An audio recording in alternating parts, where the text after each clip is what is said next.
adult Bible study lesson this Easter Sunday is titled The Truth of the Resurrection, and the main point is the resurrection of Christ is a historical fact. Let's look at 1 Corinthians chapter 15, verses 1 through 8. According to Bible scholars, Paul penned this letter to the church of Corinth some 20 years after the death, burial, and resurrection of Jesus. He wrote to them to answer questions and put to rest any doubts concerning the resurrection of Christ from the dead. He said, I want to make clear for you, brothers and sisters, the facts of the gospel of Jesus Christ, which he had preached and they had believed. In verse 3, Paul summarizes what the gospel is. He writes that it is the good news that Christ died for our sins according to the Scriptures, that he was buried, and that he was raised the third day according to the Scriptures. The death, burial, and resurrection of Jesus was no accident, but was, as Paul wrote, according to the Scriptures.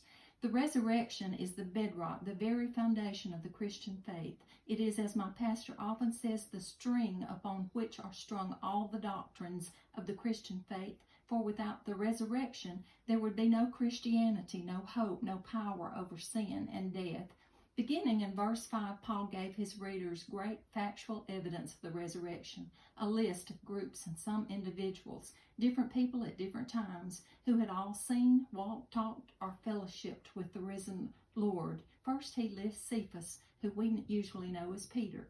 Next, he lists a group he calls the 12, disciples who were called by Jesus to be close with him during his earthly ministry.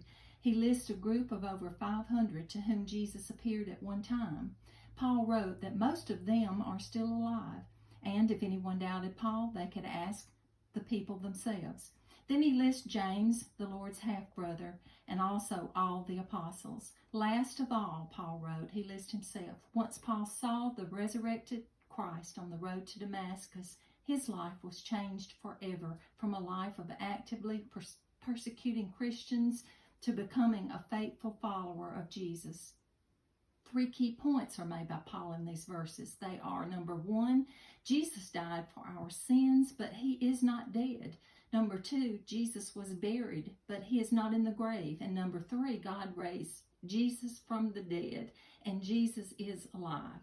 Many eyewitnesses testify to this fact.